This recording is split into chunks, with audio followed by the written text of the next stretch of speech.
asalaamaaleykum mbokku Leral.net rawatina ñi ñuy seetaan ci plateforme Leral TV dal leen ak jàmm ci seen émission Leral Sport tey muy recevoir benn guest star bu mag bu ñuy wax Baba Tandian xam naa sax kenn du ko présenté ti ndax ancien basketteur la waaye itam entrepreneur la fii ci Sénégal moom la ñuy fas yéene waxtaanal tey jii question d'actualité sportive ak politique asalaamaaleykum Baba Tandian Leral.net mi ngi lay nuyu. maa ngi leen nuyu di leen fay di nuyu seen auditeurs yëpp di wax nekk site bu mag la site bu neex a jàng la site bu neex a lire la sama site la maa ngi leen di nuyu bu baax. parce que basket moo tax ma doon li ma doon tey su ma ne basket moo tax ma doon li ma doon tey mooy dama dem à l'étranger nekk professionnel ñafe. am suma alal am suma xaalis ma ñëw investir ko suma dëkk yàlla def maintenant nag nit ñi jàppale ma nit ñu baax ñi jàppale ma donc ma développé suma structure ba egg tey di ma egg tey ba am tur bi ma egg ni tey te loolu nag mun naa ne basket bi moo ma ko may moo tax ma am benn respect bu mag ci basket bi moo tax lépp lu may defar ci basket bi rek dama koy def à fond perdu en perte et profit parce que lu ma ñor la. Maintenant nag comme dit gis nga fi ay photos noir et blanc et tout ça parce que ça c'est ma vie de basketteur donc basket naa pendant 12 ans 13 ans en France ba pare ñibbisi dëkk fi monté suma société ba pare di jàppale fédération bi nag ne lu nit ñi xamul mooy fédération bi depuis 1990 je vais même revenir 2 ans en arrière je suis rentré en 89 fekk ma def li may def yëpp mu dese ma 600 000 francs 600 000 te bu baax li may wax nii ak ay seede yu wóor laa am 600 000 basket bi à l'époque Ablaye Seye moo nekkoon président. Ablaye Seye Moro moo nekkoon président mu def benn appel ci émission Lay Diaw mu may dégg RTS boobu ñu ngi woon en face Sorano. benn émission ñuy laaj les bonnes volontés pour dimbali équipe nationale du Sénégal bu war a dem les filles bu war a dem championnat d'Afrique xaw ma Maputo xaw ma fan te ba pare y avait pas de moyen ma yore 600 000 suma biir compte man ak suma soxla ñu war si jënd benn terrain à l'époque terrain 500 mètres carrés mun nga ko am à 450 000 en face foire bi boor yooyu. Mais pour te dire que le basket dafa am lu mu def suma yaram et dafa am lu ma apporté mais bi ma déggee loolu je me suis pas posé de questions ma woo Ablaye Seye ma ne ko dinaa ñëw jàppale leen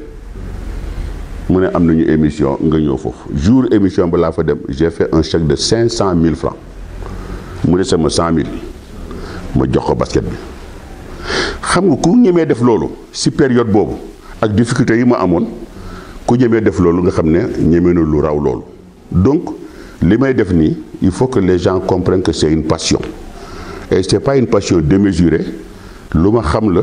lu ma ñor la lu ma nàmp la donc su ma siy wax je le dis avec modération mais je le dis aussi avec fermeté parce que du ma tooñ nag mais bu ma gisee ay dérives sur le basket je le dénonce. C'est vrai am nga ci légitimité daal. am naa ci légitimité boobu kenn mënu ma ko dindi ci basket bi parce que am na ñu koy jéem a dindi sax peut-être tout à l'heure dinaa leen ko wax comment am na ñu koy jéem a dindi mais je pense que c'est peine perdue parce que man je n'ai pas le culte de la personnalité c'est-à-dire que mun naa dem sa géttu bay dañ toog foofu seetaan suma match basket dem suma yoon. aw ma problème boobu aw ma problème de chaise d'honneur table d'honneur rangée d'honneur aw ma problème boobu. Parce que je dis que fii bu ma duggee si biir Marius Ndiaye je rentre dans ma maison te Marius Ndiaye bi ma fay basket foofu amul woon toit bi ma fay commencé basket ñun foofu amul xam nga léegi nit ñi ay toit joue en salle fermée mais ñun bu ñu doon basket Marius Ndiaye amul woon toit kenn du basket bëccëg guddi rek lañ daan basket. donc c'est pour vous dire que lépp lu may def rek vraiment basket bi xam naa fi ma ko teg. te yaakaar naa basket bi bu ma doon wax aussi dina xam aussi Baba Tandian fan la ko war a teg. basket bi su ma doon wax mais am na ñuy wax tam ni Baba Tandian moom presque gañewul dara avec équipe nationale ba pare magistère am dafa bare woon vraiment ay tiraillements ay conflits crypto personnels yow tey jii avec le recul nan nga analyser situation boobu. xam nga quand on dit que gagnons ma dara xam nga ma bi may jël basket bi j'ai pris un basket en reconstruction. Basket en reconstruction mooy le basket était en lambeau. Lambeau moom mooy avant ñu may nommé président dernier finale bi ma fa seetaan basket bi il y avait même pas 250 ou 300 personnes dans la salle. Finale Coupe du Sénégal waxuma la sax ministre mais directeur cabinet sax nekku fa woon. Directeur stade bi moo doon officier le match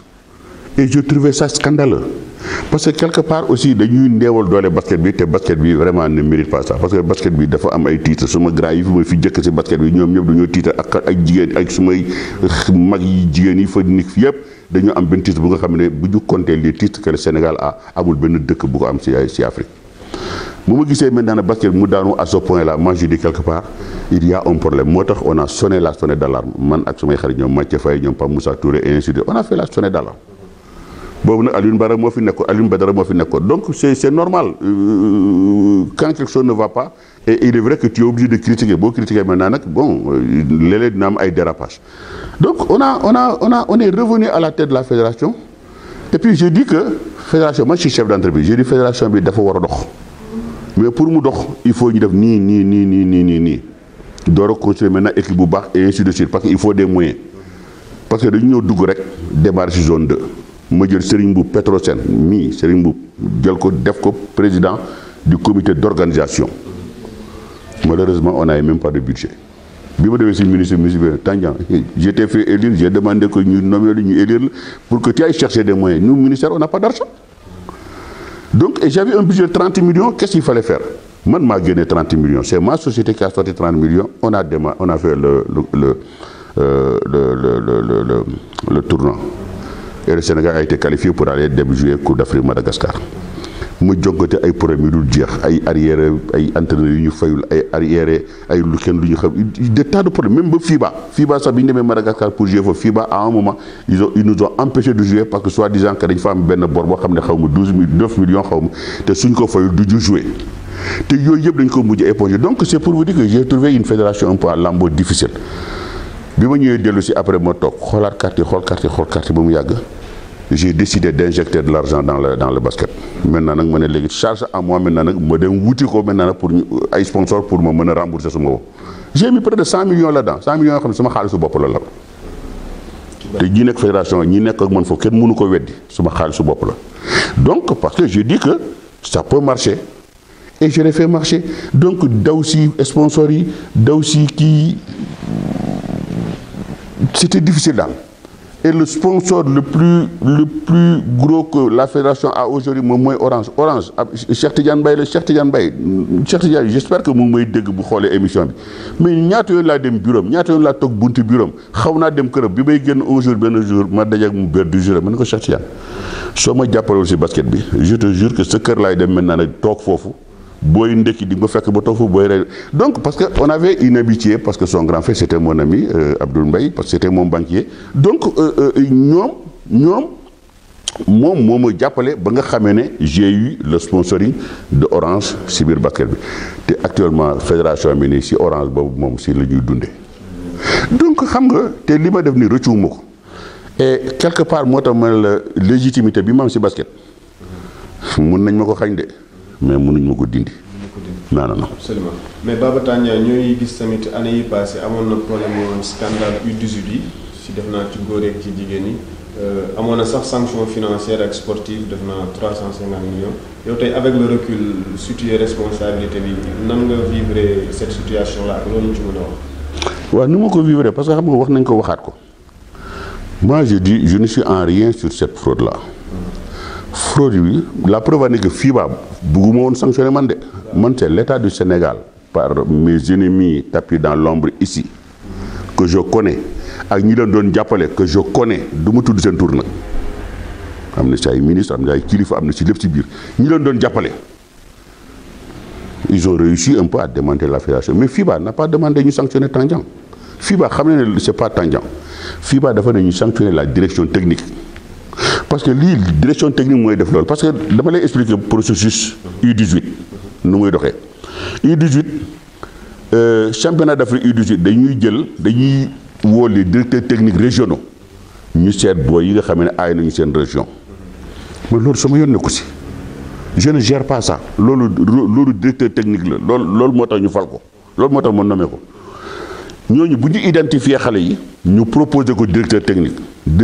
maintenant nag avec la commission juridique de la fédération maintenant nag ñu saytu maintenant nag xool yan genre document la ñu am et la commission juridique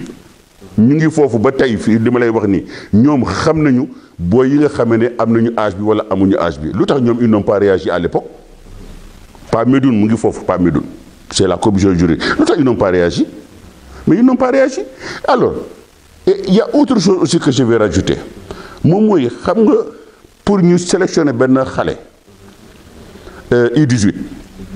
il faut une lettre une autorisation parentale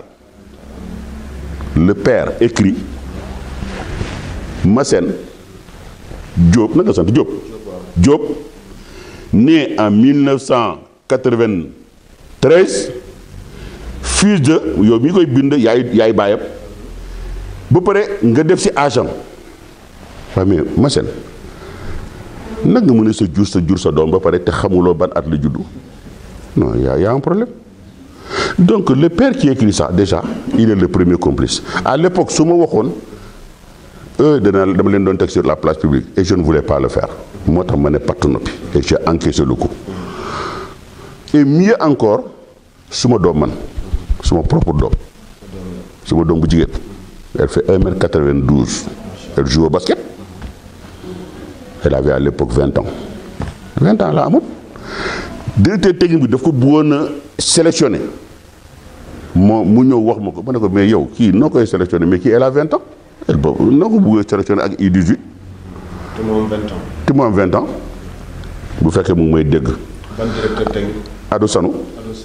moo doon sama directeur technique bu fekkee mu ngi may dégg dana xam li ma ko wax te il n'est pas le seul Samba Diop bu Saint-Louis basket club mu ngi woon toog foofu bi may wax ak moom loolu ma ne ko Adou Sanou mais elle ne peut pas jouer avec les U18 elle a 20 ans xaw ma mu ne ma non je vais trouver une solution ma ne ko ban solution ngay trouver en fait boobu moi j'étais loin d'imaginer que bon ils avaient cette possibilité de faire des licences yoo xam ne bon mën nañu wàññi seen âge mais loolu ça a toujours existé moi je connais bu ma nee équipe nationale du Sénégal fii ñaata nit ñoo fa wàññi seen âge man ñi ma daan basketal en France ñaata nit ñoo wàññi seen âge yoo xam ne man gis naa ko personnellement certains le font pour le sport certains le font à cause des études certains le font pour d'autres critères qui la mais fii football yi fi nekk ak basket yi fi nekk ñu bari 90% yëpp dañuy wàññi seen âge ma jox la benn exemple bu gën a gàtt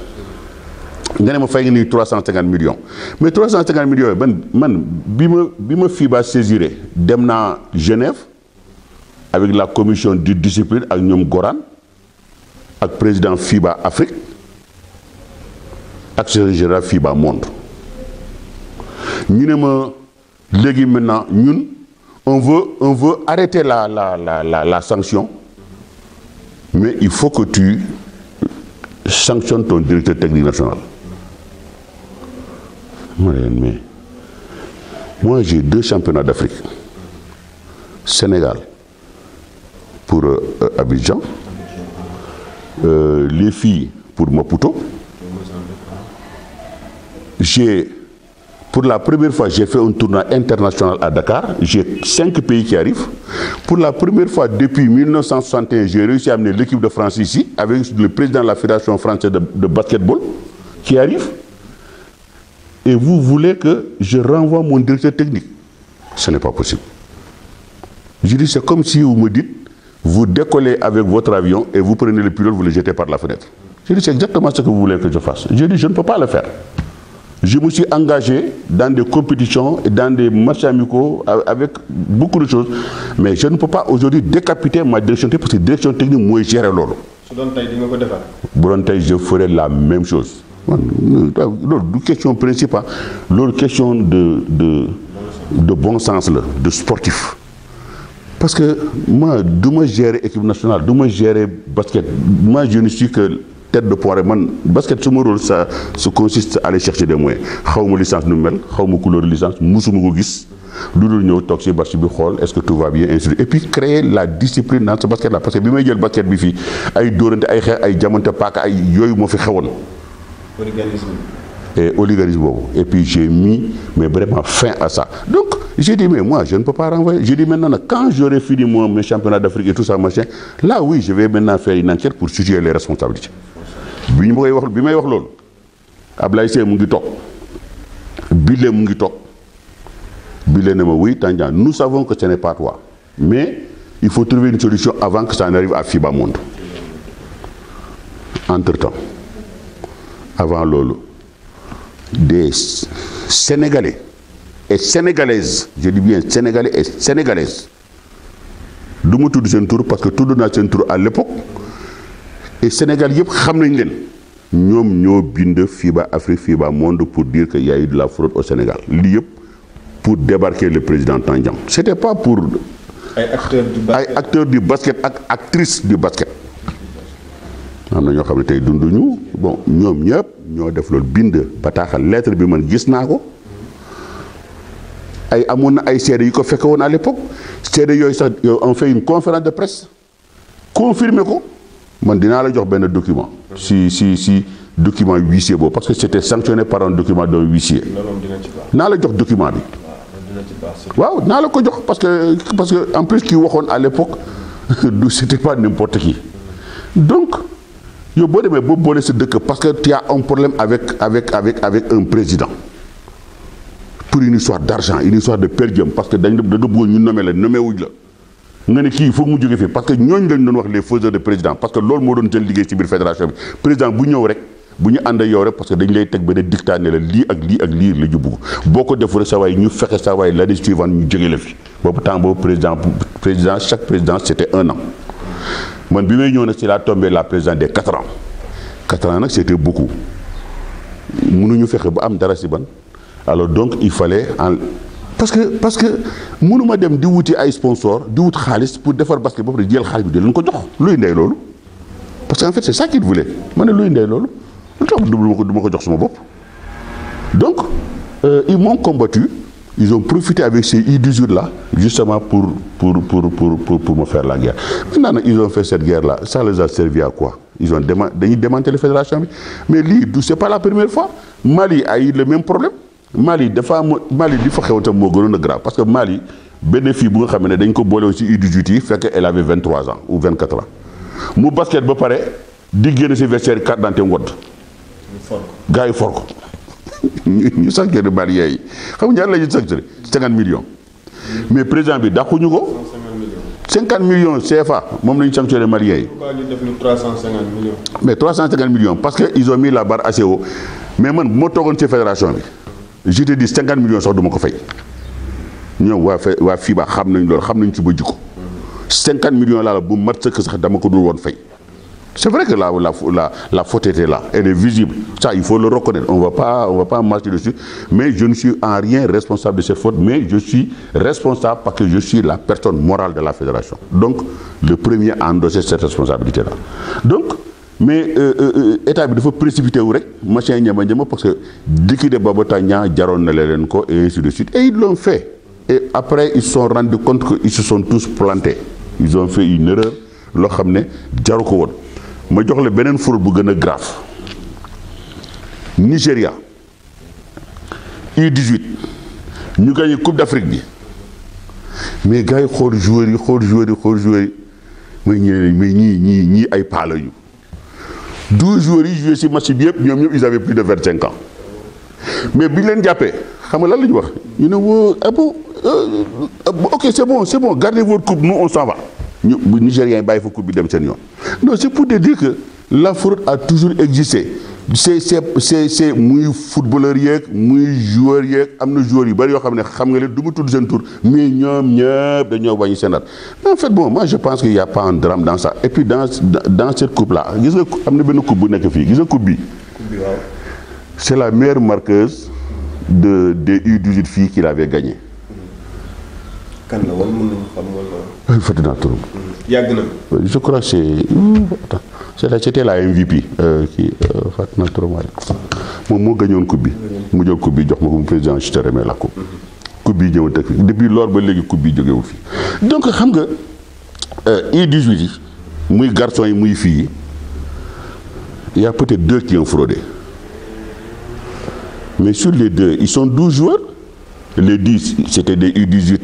normaux chez les garçons. Mais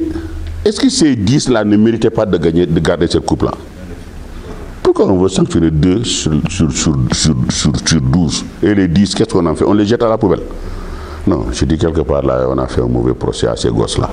D'autant plus que nous avons gagné réellement. C'était les gosses qui avaient 18 ans. Nous avons gagné une coupe, que ce soit chez les... À part les filles, où la U18 filles avait plus de 18 ans. Même fille, elle était MVP. Même si elle sanctionné ça, je m'étais opposé à ce que nous sanctionnions parce que c'était une fille unique. Moi, qui n'est qu'aux États-Unis. Parce que moi, je suis ragné. Pour te dire que les gens, moi, je suis ragné parce que Yacine, tu as prononcé son mot Yacine, moi, je suis ragné parce que Yacine, quand il est aux États-Unis, eh bien, on l'a fait venir, mais elle n'avait pas de billet retour. Moi, j'ai des billets retour avec son Harris. Je suis au bureau, je suis billet. Billet aller-retour, ça, je billet valable 1 an. Je suis billet. Donc, moi, Yacine me donne ko ragné. Yacine, moi, faut nekon sur quoi xam ne yokon nañu âge am. Moi, je la connaissais pas, musuma ko gis. Yacine FIBA nak dañoo meroon surtout contre Yacine parce que dafa nekkoon MVP mooy ki fi gënoon a ay ba pare te moom moo si gënoon a màgget. Mais il s'avère que même si je ne sanctionné, mais je m'étais opposé à la sanction parce que Yacine, sa famille là, ils ont vendu tous leurs biens pour nous aux États-Unis. Donc, ils ont du jeu basket université. Mais si on a sanctionné, mais hécatombe moderne dans cette sauce. Famille aussi et tout ça. Moi, je dis que cette responsabilité-là, ni dénoncer vraiment, ni dénoncer dans certains pays, mais guillotine les non parce que amuñu xol. Lié pour une histoire de perdiem, une histoire de la preuve est que Demna, mais ça ne règle pas leur problème parce que nous avons tant de fédération, mais nous avons dara. Justement, Baba Tania, nous avons dit que nous avons à la tête de la fédération, nous avons l'épisode 2015, mais gars yi jël taxi yeeg waxu juridique yi ba ni il faut nga militer ci benn club yow loolu noo ko jàngate ak lan moo tax ba yow doo dem militer ci benn club comme ñeneen ñi ko defee même si yow sa légitimité bi xaw na transcendante. xam nga loolu c'est un faux débat gis nga ils avaient une volonté de m'écarter et cette volonté de m'écarter ils avaient defoon nañu ay artifices yu am na yenn artifices yu ñu tegoon. Moi, il faut être la hiérarchie A, bac plus 6, machin, nyama. Mais ils se sont dit que c'était illégal. Parce que c'était calqué au modèle présidentiel. C'est illégal. Nous disons, mais il fallait trouver une astuce. Parce qu'en fait, avec l'actuel président, là, Maître Ndiaye, tu seras président. Donc lui c'est comme un roi baoulé. Xam nga roi baoulé boo xam ne dañu ko jël rek teg ko ci kaw fauteuil teg ko ci kaw siis mu toog di raay koll bi di xool li xaw. Mais c'est normal bu doxul mais c'est pas de sa faute parce qu'il n'a pas été demandeur dañ ko jël imposer ko. Alors Tandian d'une manière ou d'une autre il faut trouver une solution. Mon ami Serigne Mboup mais day bañ may wax ci bopp parce que l'épisode là il faut mooy wax ci bopp. Hein, je le salue au passage, je le remercie parce que Demba heure bi mu ngi fi woon ñëw jaale si ma si fédération bi si basket bi si kilifa basket bi moom rek boo fi ñëw jaale si ma Serigne Mboup et ça je le dis et je le remercie au passage. Mais Serigne Mboup avait reçu des instructions et tout ça machin bon pour trouver une solution et la solution bi ñu am moom mooy il faut que ku bëgg a nekk président nekk à la tête d'un club. Mais seulement l'union fatone, c'est que moi j'étais président de tous les clubs. Quand alors moi je 10 présidents un seul club, j'étais président de tous les clubs parce que je suis président de fédération sortant. Mais président d'un club, je trouve que c'était quand moi créé le mais c'est mauvais. Et je vais dire pourquoi c'est mauvais. Man ce club là j'ai pour dans France, j'ai la nécole. Donc j'ai c'est mon club. J'ai man dama leen di jàppale di leen financer mais je n'ai jamais voulu être à la tête de la Jeanne d'Arc. Tout simplement parce que boo nekkee fédération tu dois être équidistant avec tous les clubs. Tu dois pouvoir sanctionner ou récompenser. Mais gis nga club dafa mel ni doom boo jur yàlla boo fa nekk supporter assidu nag Maître Ndiaye bi c'est un supporter assidu du Duc. Duc lay noyé, Duc lay dundé. Ak l'actuel président là. La preuve en est que def na fi benn gaaf bu nga xam ne gaaf monumental mu dem jàpp suñu stade Marius Ndiaye bi peinture ko en jaune et noir. Ah bon. dama leen ngeen xool Marius Ndiaye nu mel. dama leen ngeen xool ko. dama leen ngeen laaj ko. Il en a profité ci championnat d'Afrique bi pour mu peinture parquet bi mu dem peinture parce que loolu il a toujours caressé ça depuis le début. Commencé woon na ko def di teg ay gardiens yoo xam ne ñu sol ay jaune et noir machin ñama ma taal ko fi ci rajo télévision yi mu bàyyi loolu. Mais je savais que en fait il a reculé pour mieux sauter. Il avait une occasion pour peindre le stade mu peinture ko jaune et noir mais gis nga boo gisee Duc du jouer ci terrain basket bi ñu sol seen maillot jaune et noir nga ci terrain bi jaune et noir c'est scandaleux. Il y a rien de plus vilain. Et ça les gens ont laissé faire. C'est pas fair play. Et puis boo amee problème ak Duc mais mënoo fexe bu ñu tranché même bu fekkee am nga dëgg mënoo fexe ba ñu tranché dëgg bi ci yow mënuloo ko mais parce que c'est normal là côté boobu je le comprends parce que supporter la supporter assidu te supporter booy supporter club mais dafa mel ni supporteru mbërum làmb rek kooku mën na rey boppam jam paaka ni ndax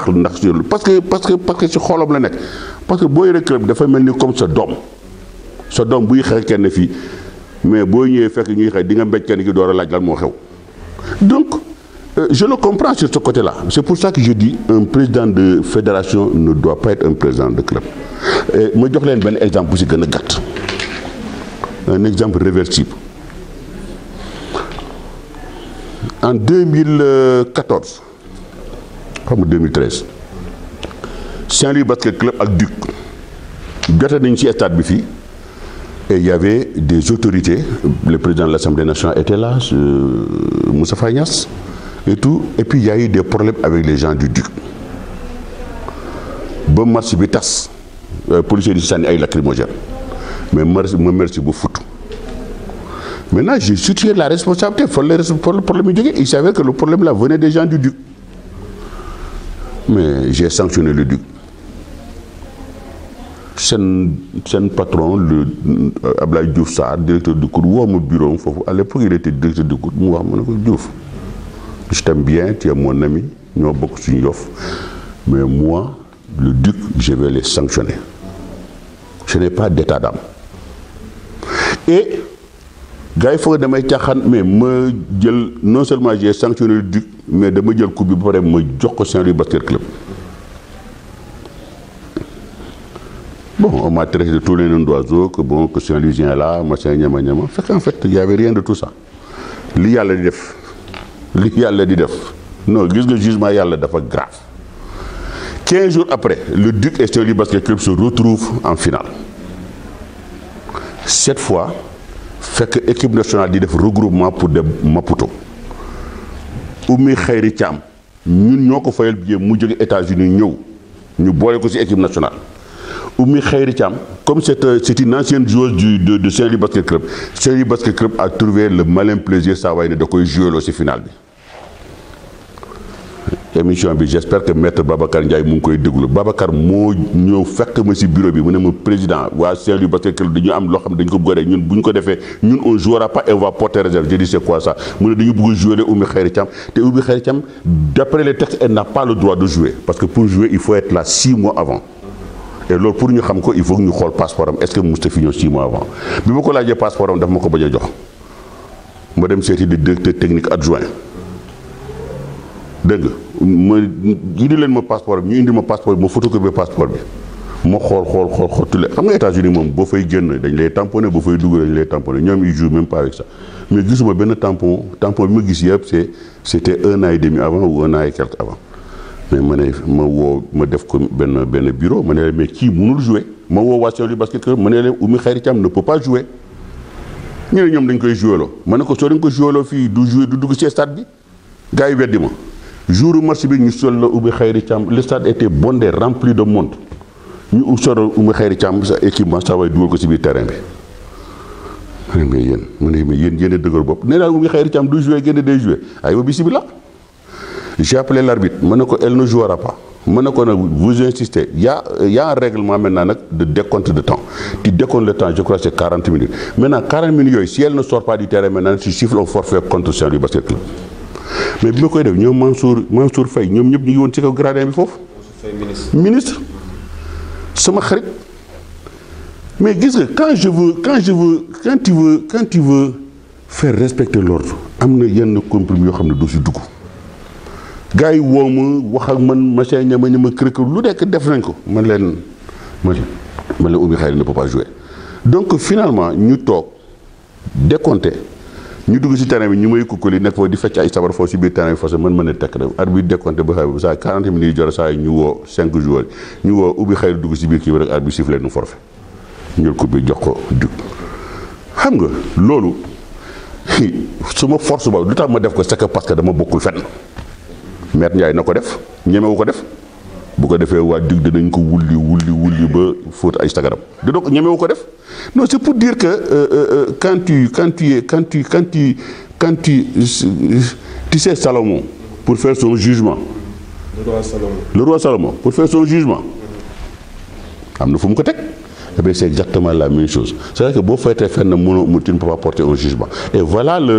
l'exemple typique que je dis que c'est excessivement dangereux de mettre quelqu'un à la tête de la fédération issu d'un club. Club Bobo, il a toujours vécu pour ça. Yo gisulo Duc buy jouer mais mettre ya bu nek ci day melni ku cardiaque. Le xara ba nga gis Duc buy jouer nga dem nga xol ko mais day melni ku cardiaque tank yi day dem loxoy dem lepp lay def. Non, et puis, côté Bob, je ne le condamne pas parce que c'est normal. C'est normal. Parce que c'est un supporter, c'est normal. C'est normal. Baba Tania, si vous dites la situation actuelle du basket sénégalais, là, vous avez même affaire de Haouda, joueur bu mel ne Gorgui Sy Dieng d'accord NBA la ne mais xam nga fédération beeg yoreel wala ministère yi mu lebal leen xaalis pour des problèmes de regroupement ay billets ak affaire yu demee yow loolu nan nga ko jàngate woon. waaw mais xam nga la fédération a toujours emprunté pour yenn dox parce que ministère c'est vrai ministère am na lu ko war ci équipe nationale mais parfois le budget tarde à venir alors d'où président boo xam ne tu es dégourdi nga dem wuti fii machin bon man daaw woon sori parce que man suma poste laa doon lamb génne mais maître Ndiaye peut-être xëy na mënu ko j'en sais rien bon ce qui fait que bi ñu demee foofu ils ont comme Gorgui Sy Dieng xam nañu ne milliardaire la bon et puis si équipe bi la bokk et puis il a son mot à dire ils se sont dit que bon xaaral ñu leb ko en fait dañu bëggoon a duut Gorgui Sy non wax dëgg bi nañ ko waxee dañu ko bëggoon a duut parce que di yaakaar ne bu ñu ko laajee xaalis boobu bu ko joxee après ñoom ministère dana fay parce que le ministère n'est pas censé de savoir que Gorgui Sy may na leen ko wala mayu leen ko le ministère va payer ministère bu fayoon nag maintenant nag mais ñoom foofu la ñuy toog na coob xaalis bi si sama entendement parce que en fait Gorgui Sy dañ ko bëggoon a duut mais comme Gorgui Sy aussi est très près de ses sous et c'est normal parce que il a gagné durement donc Gorgui Sy yëngal caaxi ba sonn gars yi nanguñu réagir mu ne mais attends ñii il faut ba sànnee benn balu fetal quoi mu dem dugg si biir presse bi mais gis nga presse bi balu fetal bu tàng jël la moo tax it de gars yi génn nañu xaalis bi génn bu gaaw auditeur leeral ngeen baal ma si internet bi nga xamee ne bon il faut de temps en temps aussi nga def si tuuti xoromal aussi pour émission bi bañ a géey. kon yow Baba Tania sa rapport avec dirigeant actuel du basketball bi xaw na tendu mais xam nañu mën yaakaar vraiment ni nga collaborer ak ñoom ak nga apporter sa expérience am nga sa légitimité am ngeen ay points de vue divergents mais nga apporter benn assistance comme grand frère benn xam-xam ci mbir. non xam nga ñoom je pense que ça va être très difficile je vais dire pourquoi parce que en fait basket maître Ndiaye daf ko acquis daf ko def comme loo xam ne yëfam la chacun aussi dafa am chance maître Ndiaye dafa am chance. dina la tontu de. na ma tontu li ma wax nii du wér non maître Ndiaye du ma tontu yow maître Ndiaye yéen xamul maître Ndiaye loo ko wax boo ko sànni woon sax malagul sax ci bopp bi sax day waaf. parce que xam na ne bu tontoo ci ay débat lay créé te débat boobu moom da ciy des donc il a compris te il fait l'autruche c'est-à-dire que loo ko mënta wax rek day wax non man du ma xuloo du ma débat du ma kii mais en fait donc quelque part il veut conduire un peu sa voiture saa yu eggee rek baax na mais moi je dis Maître Ndiaye en fait il pense que fédération bi moom moo ko moom. Aujourd'hui je ne suis pas le seul à sonner la sonnette d'ailleurs tous les gens qui sont autour maintenant l'ont vu. Mais man en fait c'est pas ça man c'est pas la fédération qui m'intéresse parce que la ma fay def naa ko la ma fa war a def naa ko fa et ce n'était pas pour avoir une visibilité parce que Tandian avait une visibilité avant le basket. Donc la ma fa doon def comme je te disais tout à l'heure bi may jël suma 500 000 francs bi di ko may fédération di ko may waa basket bi en 1998 xam nga c'était pas pour avoir une visibilité. Donc chèque boobu man maa ko jox Ablaye Diaw mu jox ko Ablaye Sey dans le studio de la RTS donc loolu dafa am ay CD parce que je crois que cette vidéo bi sax mu ngi fii à l'époque. Donc en fait quand je faisais et puis j'étais le deuxième bailleur de la fédération de basket de 90 à 2003. Après le ministère. Après le ministère après l'État. Après l'État. waaw c'est-à-dire que jëlee ko si ñoom Ibou Diagne et ñoom ñëpp man maa doon le deuxième bailleur de la fédération donc j'ai toujours aidé la fédération mais sans être à l'intérieur man c'est-à-dire que suma copains yi ñoom Mathieu Faye ñoo ñëw bon ils ont vu que affaire bi day dem à lamb wala ñu jàpp ma xëcc ma rek jiital ma mais sinon man je crois bu ñu bàyyoon suma ruq bi sax man je crois que je serais pas là parce que j'étais pas du tout tenté parce que à l'époque la fédération avait tenté ak Ousmane Paye à l'époque ministre des Sports ils ont tenté de m'amener à la fédération comme président ou vice-président j'ai refusé donc xam nga du tey lañ may wax ne nii la ak nii la ak nii la mais Maître Ndiaye pense que la fédération lui appartient donc parce que il a eu la chance de tomber sur un très bon ministre fii et un bon président parce que c'est vrai il faut dire et il faut le reconnaître que le régime actuel mais aide beaucoup plus le sport parce que dañuy génn xaalis ils mettent les joueurs dans de bonnes conditions et la preuve en est qu'aujourd'hui depuis temps ñuy lam-lamee l'arène nationale depuis ñuy lamee le terrain de basket man président bu fi nekk rek wax naa yow ci affaire terrain de basket xëy na peut-être que dama amul chance mu nekk mu tombé suma wax même Macky Sall mi sax mos naa ko wax affaire terrain de basket donc aujourd'hui cet état-là investit beaucoup dans le sport et ils ont un ministre qui investit dans le sport et aujourd'hui Maître Ndiaye je crois que li xew Duc rek Duc c'est un des clubs les plus riches parce que c'est le COUD qui a tout donc c'est vrai que Maître Ndiaye du sonn dem di wëri ay sponsors machin Maître Ndiaye bu dajewoon ci période bi ma nekkoon nii je te dis que ñaari weer lay def ci fédération bi mu daw foofu comme Ndiombor. Baba Tandian suñu gisee yow am na ñuy wax ni dafa mel ni genre dictateur nga ba pare tamit bon yow yaa sikk entre guillemets nga baal ñu ci wax ji ndax nee nañu président yi fi jaar yëpp su dee Aline Badara Diagne dem si yàlla di As Gaye suma di waa As Gaye Serigne Mbuub ak Babacar Ndiaye bu bees bi yëpp ñoo ñëpp dafa mel ni am nga ak ñoom ay problème wala loolu est-ce que reflété na la réalité. Non la preuve dinaa la jox benn photo bu nga xamee ne je l'ai retrouvé par hasard dans mes archives par hasard man As Gaye ak Aline Badara ñu toog di wax mais cette image là tu ne le verras pas aujourd'hui ce jour-là malheureusement dañoo teel a jël photo bi parce que Ablaye Seye est venu après donc les 4 présidents mais c'est vrai dañu amoon divergence sur le sport mais gis nga divergence bu jeexee mën naa ko waat ci waxtu bi mais ni ma meloon ak Alioune Badara c'était même pire que doom bàjjen doomu nijaay ni ma meloon ak Alioune Badara ak ni ma meloon ak As Gaye c'est vrai que dama demoon ba nga xamee ne j'ai complètement oublié nos différends dans le basket As Gaye ba mu décédé j'étais pas président mais si maison mortuaire bi foofu laa yendu mais laaj leen l'actuel président la kañ dafa ñëw ak kañ la dem laaj leen ko les gens l'ont vu non c'est pour dire que moi rapport bi ma am ak As Gaye ça n'a pas empêché que keroog bi ñuy sélectionner le nouveau président As Gaye est allé du côté de Maître Ndiaye mais ça ne me gêne pas loolu c'est normal loolu c'est la compétition au-delà de la compétition c'est comme nos politiciens dañuy jàpp di xiyoo ngaaroo ma say ñama mais bu xasee ba jeex rek bu ñuy dajale sax dañuy waxtaan di masla parce que c'est ça le Sénégal donc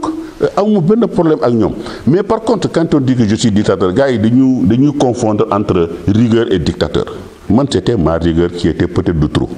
et de trop loolu lan moo ko indi aussi c'est que parce que dama am ay un bureau de 17 membres bu ma élire dañ ma élire ñàkk pexe parce qu'il fallait trouver un président mécène bu mën a dawal fédération bi xam basket bi ainsi de suite dañ ma élire woon ñàkk pexe mais c'est des gens qui n'aimaient pas me voir à la tête du basket. Donc en fait ils sont arrivés, ils m'ont imposé leur point de vue, c'est-à-dire que nii la ñu bëgg nga doxalee c'est-à-dire que nii la ñu bëgg man ma nekk ko kii nekk ko c'est-à-dire que kuy voyager kii mooy dem am na si koo xam ne moom dafa ne toujours moom mooy dem ma ne ko yow mënul nekk kooku nag moom mu si gën a sonal. góor loolu jigéen mais elle a une capacité de nuisance terrible. La ilaha illallah. Mais c'est pour dire que je le savais aussi qu'elle avait une capacité de nuisance. Je le savais.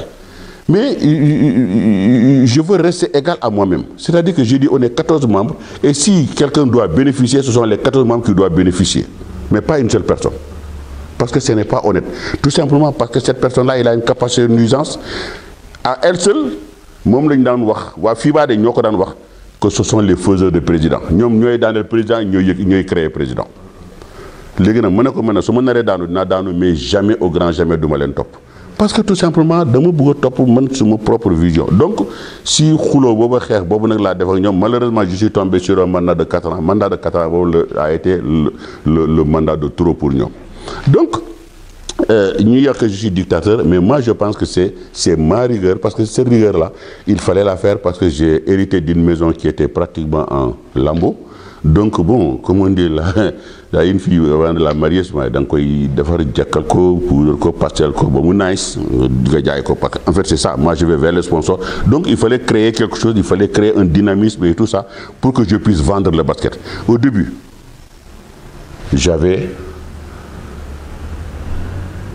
3 sponsors. Non, 2. Damay def sax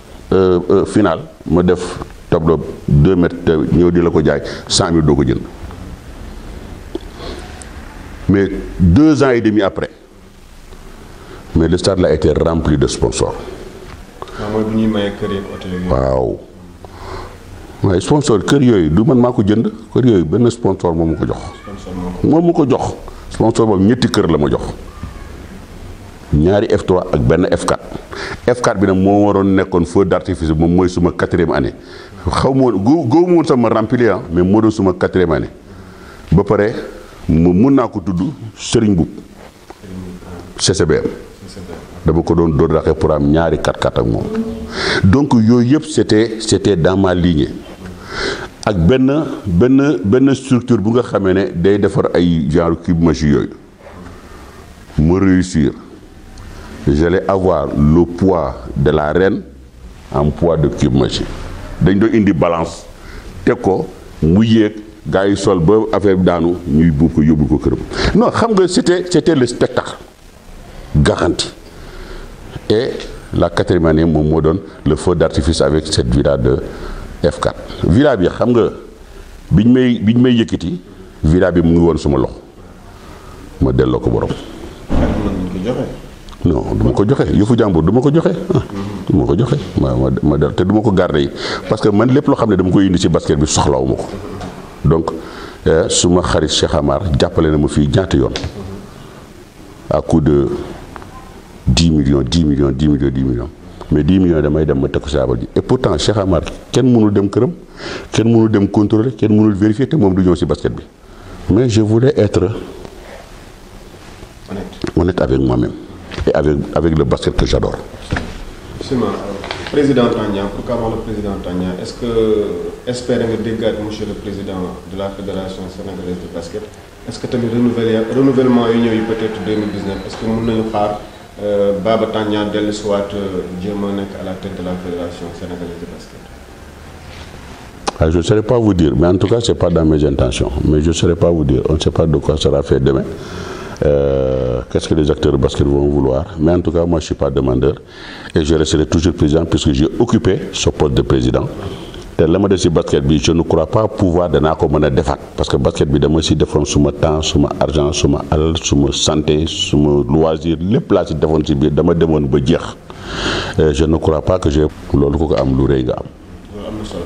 xanaa émission bi jeex na monsieur Tandian xanaa Leral.net mi ngi lay jaale si sa mag ju bu fi làqu yal na ko yàlla yërëm te xare ko àjjana xanaa ñu bàyyi la peut-être nga rendre ko hommage def sa mot de la fin. waaw maa ngi leen di remercier mais surtout gis naa dëj bi moo ko amee yéen ñëpp ni ngeen ci taxawoo dinañ ko bindaat kii gaañu nag maintenant nag duñ ko présenté parce que àdduna yëpp ko xam gouverneur Malamine Tandian surtout passage bi mu def Louga auprès de Djily Mbaye ma jox benn anecdote rek ci seen émission bi mooy à un moment comme le relèvement qu'on fait au gouverneur bu ñu yàggee quelque part gars yi bëggoon ko déplacer Djily Mbaye taal otam dem seeti Abdou Diouf daan ne déplace ku la neex mais Tandian il reste à Louga donc dafa ne koo xam ne dafa lu mën a tënk ci nasaraan noonu la ko mën a tënk ci arab te day bind ay livre arabe benn bibliothèque bu fees dell la am yoo xam ne moo ko bindal loxo moo aussi benn mandarga ci nit ki mooy dund na ba dee musul bind ak bik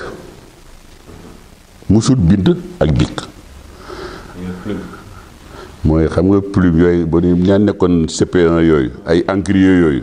voilà mais moom ay encrier yu ñëw Waterman mooy su butéel yooyu ak ay plume dorée plume Waterman ay plume mais yooyu lay bindee moom lay bindee jusqu'au jour de son décès donc c'est pour vous dire que rek c'est un grand commis de l'État qui est parti ñu koy jaale président de la République ñu koy jaale ministre de l'Intérieur puisque foofu mooy basam ñu koy jaale aussi ses collègues anciens gouverneurs di ko jaale soxnaam di ko jaale aussi ay doomam